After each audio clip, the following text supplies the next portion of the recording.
弟兄姊妹平安，今天是2025年的6月18号。今天的经文是诗篇124篇，但以理书第1章第1节到21节，路加福音第1章46节到55节。今天要跟大家分享的主题是主拣选。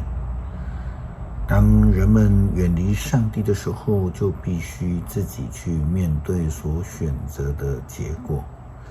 当人在面对苦难的境况的时候，又愿意回转向上帝，向上帝祈求的时候，他就会呼召、拣选他的仆人来服侍他，来带领人。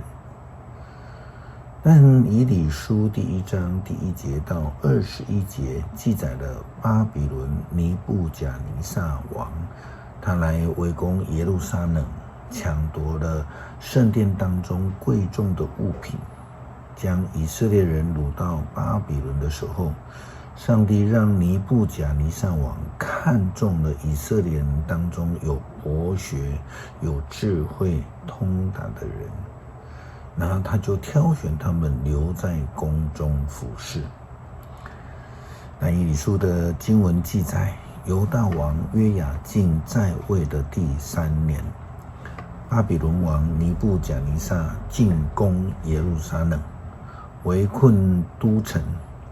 主准许他俘虏的约雅敬王夺走圣殿器物的一部分。尼布甲尼撒把俘虏带到巴比伦的神庙去，又把夺来的宝物放在他神庙的仓库里。尼布甲尼撒王命令他的太监总管亚施比拿，从以色列的俘虏当中选出一些王室和贵族的青年。这些青年必须是没有残疾、英俊、聪明、学识丰富、才智过人的，才有资格在宫殿服务。亚施比拿要教他们学习巴比伦的语言文字。王也下令要每天供给他们王宫当中享用的食物和酒，这样训练了3年。他们要在王的面前供职，在被挑选的人当中，有但以理、哈拿尼亚、米沙利、亚撒利亚，都是犹大支族的人。太监总管给他们起了新的名字，叫伯提沙撒、沙德拉、米沙、亚伯尼哥。但以理决心不沾王宫的食物和酒，免得自己在礼仪上不洁净。于是他请求亚施比拿帮助他。上帝使亚施比拿同情但以理，可是他又怕王，所以对但以理说，王已经规定你们的饮食，如果你们不像其他的年轻人一样的健康，王会砍了我的头。于是但以理去见亚施比拿所派来看管他和其他3个朋友的守卫，对他说，请你让我们吃蔬菜喝白水，试试看10天以后我们跟那些吃王宫食物的年轻人比一比，然后照你的观察做决定吧。守卫答应他们，让他们试10天。10天过后，他们看起来比所有吃王宫食物的年轻人更健康、更强壮。从此守卫让他们继续只吃蔬菜，不吃王所配给的食物。上帝使这4个年轻人精通各种文献和学问，有赐给但以理有解释异象和梦的才能。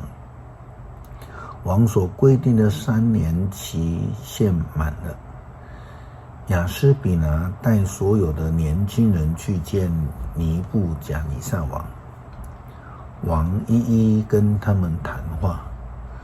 他对但以理、哈拿尼亚、米沙利、亚撒利亚印象特别深刻，因此这4个人被选中留在王宫伺候。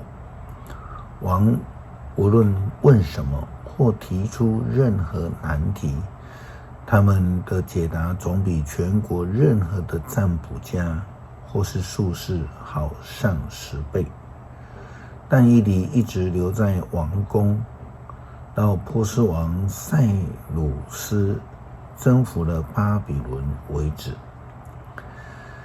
从表面上看来，尼布甲尼撒挑选了但以理他们4个人，但是根据他们事后的坚持以及服事的内容来看，确实是上帝拣选了他们。以色列人在面对罗马帝国的统治，那时候人们的日子也相当的苦闷，因此上帝也就拣选差派施洗约翰作为耶稣基督的前锋，并且赐下耶稣基督复活的救恩给当时候的以色列人。而施洗约翰的妈妈以利沙伯，以及耶稣在世上的母亲玛利亚，也都是上帝所拣选的、差遣的仆人。玛利亚更是明白地表达了她的决志，说：“我的心尊主为大。”用这样的决志来顺服上帝的安排。路加福音第1章46节到55节，玛利亚说：“我心尊主为大，我灵以上帝我的救主为乐，因为他顾念他卑微的婢女。从今以后，万民将称我为有福，因为大能的上帝为我成全了大事。他的名神圣，他向敬畏他的人广施仁慈，代代无穷。他伸出全能的手臂，驱除狂傲者心中一切的计谋。他把强大的君王从宝座上推下去，他又抬举卑微的人。他使饥饿的人饱餐美食，叫富足的人空手回去。他向我们的祖先信守诺言，扶持他的仆人以色列。他顾念亚伯拉罕，向他大施仁慈，并且给予他的后代直到永远。那是因为上帝顾念他的人民，施恩给他们。诗篇124篇。以色列啊，你说吧，要不是上主帮助我们，会怎样呢？要不是上主帮助我们，那么仇敌攻击我们，向我们发烈怒的时候，早已活生生的把我们吞下去了。洪水早已卷走了我们，浪涛早已淹没了我们，急流也早已把我们冲走。我们要感谢上主，因他没有让仇敌毁灭我们。我们像鸟儿挣脱猎人的网罗，罗网破灭，我们得到自由。我们的帮助从上主而来，他是创造天地的主。